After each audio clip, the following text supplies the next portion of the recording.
Ngumgi. Usa ka katawhan.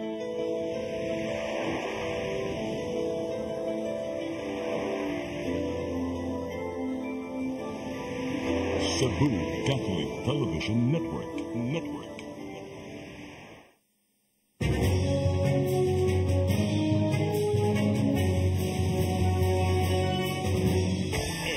Ano ngayon? Napapanahong mga isyu. Bubusisiin dito lang sa Ano Ngayon? Kasama ang makulit pero mababait na tandem Lino Bonito at Chonky Bench. Ano Ngayon? Heavy luggage issue. Ang alin? Ang tawag sa di umano'y bribery na kinasangkutan. Nino? Ni House Speaker Martin Romualdez. Agoy. Batay sa foreign studies scholar na si Cesar Rogando. Anong Marites? Napatunayan sa isang korte sa Amerika. Oo, talaga? Ang tinawag di Okada bribery issue. Okada? Kasino yun ah? Nainiwasan talaga na ilabas ng mainstream media sa atin. Sa atin lang, sa Japan nilabas. In a filing Monday in Delaware Chancery Court, the SPAC, 26 Capital Acquisition, claimed Universal executives brought heavy luggage to a meeting with Philippine House of Representatives Speaker Martin Romualdez to try to secure his support in the dispute.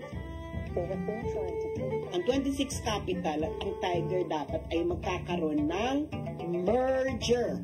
Ano kinalaman dito ni House Speaker Martin Romualdez?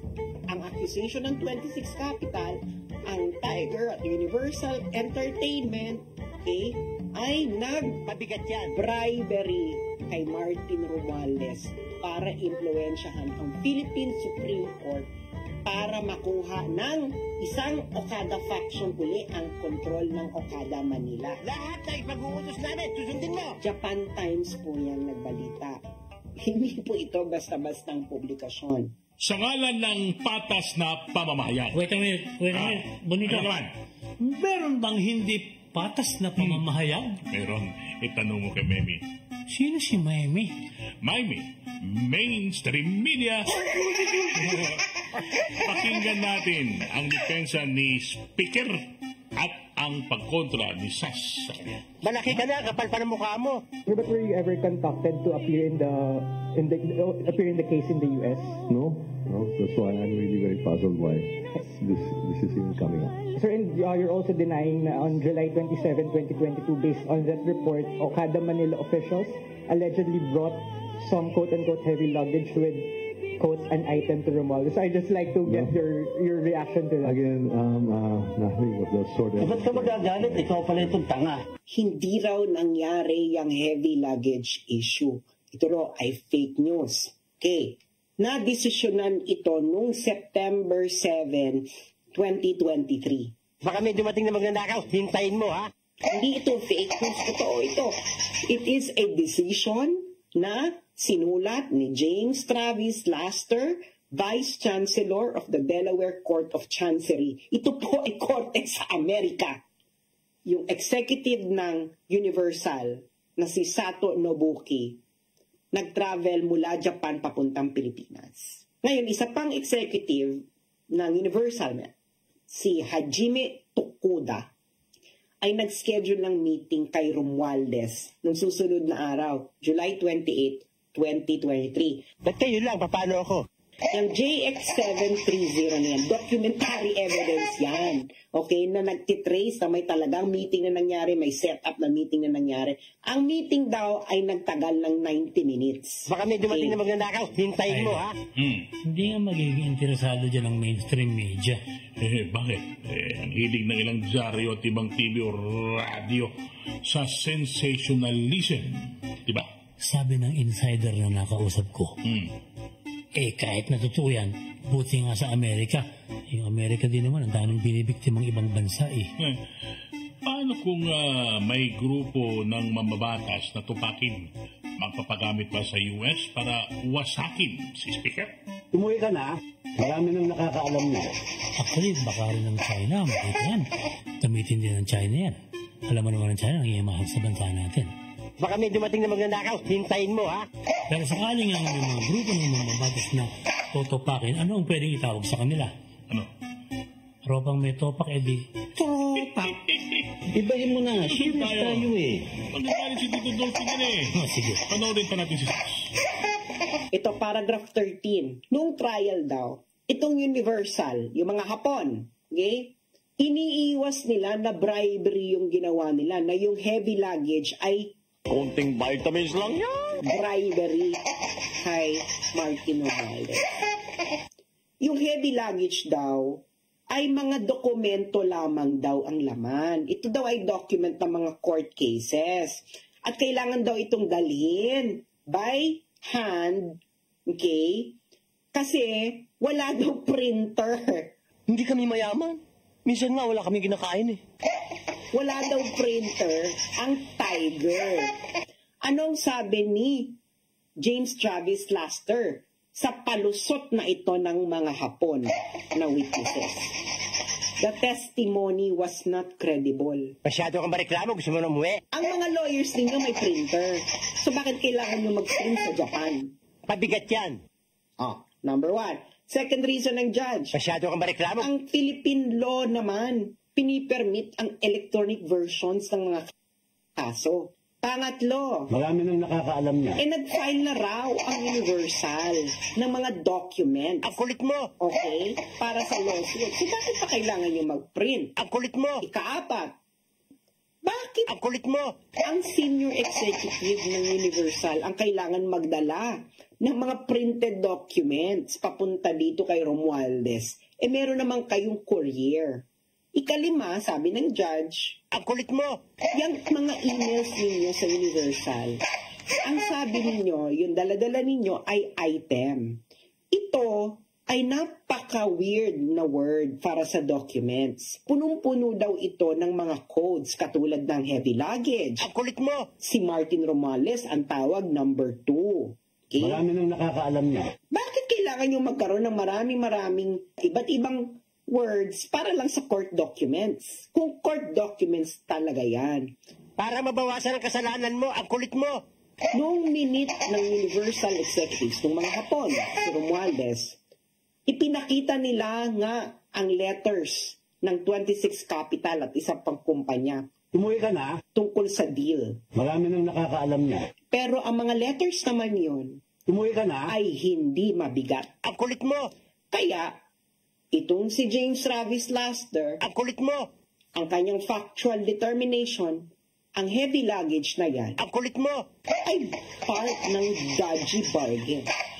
Sa madaling salita, ito ay bribery. Doon din napunte. Sa trial na ito, Doon din napunte. hindi nag-deny ang mga Hapon na minit nila si Martin Romualdez Doon din napunte. noong July 2022. At meron silang dalang heavy luggage. Ba't ka magagalit? Ikaw pala itong tanga. Sa makatuwid, Idol Chukubens. Kaso ito ng Japanese company versus American company Correct. Ang kulit mo. na isinampa sa ating Korte Suprema. Ang kulit mo. Kasi may more than 15 billion pesos ang kapital ng Okada Casino na natalo. Oh, sabi ng lolo ko, hindi raw natatalo ang bangka sa kasino. Minsan pala, olas din sila, no? Ano ngayon? Ang magaling sa kamada, minsan din ay nakakarma. Ang tawag dyan, Ano? karmada. Inigo po, nakarmang kamada. Agoy, inilaglag daw ang kaso sa Supreme Court dahil sa impluensya ni Speaker Romualdez. Ang heavy luggage na binabanggit ng U.S. Court sa Delaware ay suhol na pera ng Hapon para kay Speaker batay sa mga testigo at documentary evidence. Ang heavy luggage ba, pera agad ang laman. Malay mo naman, baka samurai. Sasagutin ko ni Sas. At ito ang pinaka nakakalungkot na sinabi ng judge sa Amerika na si James Travis Laster. Ang sabi niya dito, ang mga outcomes daw sa Philippine courts ay naaapektuhan ng political influence. Marami nang nakakaalam niya. Supreme Court, hindi ba kayo nahihiya? Ito ang observation mula sa factual determination ng isang judge sa Amerika. Hindi nyo pa ito ina-address. Idol, yan yata yung sinasabi ni Pastor Apollo kay Boloy nila. Kapag gusto ng Amerika na idiin ka, gagawang ka talaga ng kaso. Hindi nila magagalaw si Speaker. Talaga? Maraming isyong paglabag ng US sa pagpasok sa ating bansa gamit ang EDCA. Sa bagay, kumpara sa away ng dalawang casino investors, mas nakakatakot ang skeletons in the closet ng EDCA deals kung mabubulgar. Kung sakaling tupakin ang US at GPT nila after 2028, si Speaker Romales may nakagigimbal kayang ibubulgar Diyan ang kikilos. Speaker. Diyan nakikilos ang mainstream media. Ano? At nakikinig ko yung title ng Ang article. titulo. Speaker speaks spooky. Bakit sa tingin nyo ayaw itong pag-usapan ng mainstream media? Ang kulit mo! Bakit yung mga senador na malilinis sa katulad ni Risa Ontiveros ayaw nyo itong pag-usapan? Ang kulit mo! Bakit ayaw nila itong pag-usapan? Ang kulit mo! Isa itong fact na na-establish sa isang kaso sa Amerika. Umuwi ka na? Oo, makukuha sa gulay-gulay. Ayaw itong pag-usapan ng mga senador. Ang sino mang senador na mangingialam, babanatin din ng mainstream media. Kung ipagtatanggol nila si Speaker, ano ang title sa diaryo? What? Speaker speaks queuing. Andali lang. Kung tabloid, ano ang magiging title? Ano? Hindi mapalagay sa laga. Ibahin mo na, serious tayo eh. Sabi ni Tito Dolphy. Eh, ba't ka magagalit? Ikaw pala itong tanga. Dolphy naman, hindi ko kahit lagi. Ito yung seryosong issue. Alin? Tatakbo na po ulit kayo sa susunod na eleksyon. Alam mo, mas magang magkarga ng apo kaysa magpasa ng mundo. Pabigat yan. Pero kinalaunan, Kunting vitamins lang yan. after mga 1.5 years, 2 years, parang Hindi napunti. parang ang pakiramdam ko naman, parang nawawalan ng kabuluhan yung buhay. Tapos parang, alam mo yon, ito na ba, tutuldukan ko na ba talaga yung kasaysayan ko? Kung ayaw mo, wag. Mas magaan daw magpasan ng apo kaysa magpasan ng mundo. Lalim. Kung ayaw niya magpasan sa mundo, magpasa siya ng trabaho sa iba. Sapagkat ang creed ni Senator Ping ay ang tama, ipaglaban. Ang mali, labanan. Wow, memorize mo pa yun, ha? Ano yan sa English? Madali lang yan eh. If it is right, you fight. Okay. If it is wrong, do not make urong. Urong. Sa Philippine politics, madalas na ang tama ay nagsusulo at ang mali ay grupo-grupo. Ang ayaw sa korupsyon, nagsusolo. Ay, solo, so lonely. Ang mga kurap, grupo-grupo grupong greedy. Ano yun? Ang kawatang grupo-grupo, ang pera, gripo-gripo. Nagkaroon ng mga issue tungkol sa double appropriations, triple, quadruple, hanggang quintuple. Tumatak sa isip ko na siguro kung nandun ako sa Senate, maski pa paano, nakagawa ako ng paraan para maawat yun. Plus of course, ang compelling yung PhilHealth funds na tinransfer nga, no? Parang mas mahirap yatang maging bahagi ng solusyon ng mga problema from the outside. Nung magsimula po itong 2022 budget, ito na nga po at nagkakaroon na nga po ng malaking pagbabago doon mismo sa propose ng executive na ang program appropriations ay nilalakihan po ng mga miyembro ng Kongreso. Talagang lalabanan ko yan sa plenaryo, sa BICAM. Ginawa naman namin ng araw yan eh. Pangulong Duterte, natatandaan ko, ninasilip nga kami. Tapos na yung bicameral conference, niratify na yung BICAM report ng Senate, niratify pa ng House. Pag-enroll bill, pinalitan pa. At nagsingit pa na 75 billion pesos. Mabuti, hindi nakalusot. So nabito yon. Dahil si PRRD ang pinagsumbungan nila, nabisto ang palusot ng mga taga-kamara.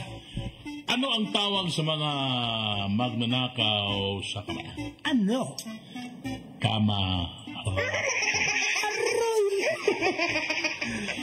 Kung makakabalik sa Senado si Senador Ping Lacson, Baka may dumating na magnanakaw. Hintayin mo, ha?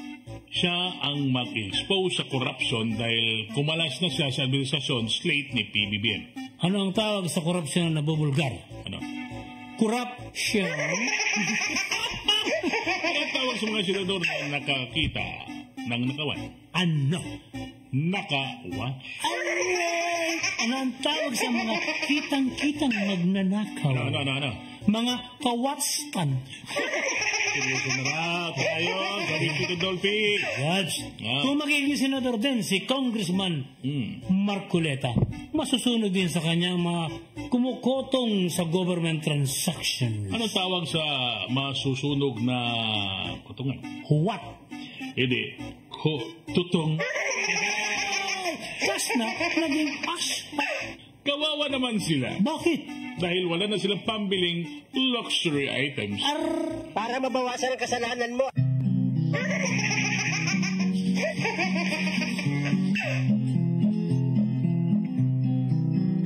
Magpasan ka ng ako, maluwag sa loob mo. Magpasan ka ng mundo, aangas ang kongreso. Ang bike ang binabypass, ang budget tumataas. Pag sinado'y nalingat, may insertion na dagdag. Halina, tayo'y susulong. Ang insertion, ating i-corruption. Ang kawatan, dapat ipakulong para umayos ang nation. Magtanim sa Senado ng mga matitino para merong magbuko ng kurap sa Kongreso. Kawatan wag iboto, sa hirap ay hahango. Pag dinaya ang boto, people power na tayo. Ano ngayon? Di baling mandayan ng boto, di naman natatalo. Ano ngayon? Hindi baling magdagdag bawas. Ang Comelec naman, nabubulag. Ano ngayon? Ano ngayon? Ano ngayon? Napapanahong mga isyu. Bubusisiin dito lang sa Ano Ngayon? Kasama ang makulit pero mababait na tandem ni Bonit at Chonky Bench. Ano Ngayon? Dapat sila'y ibasura.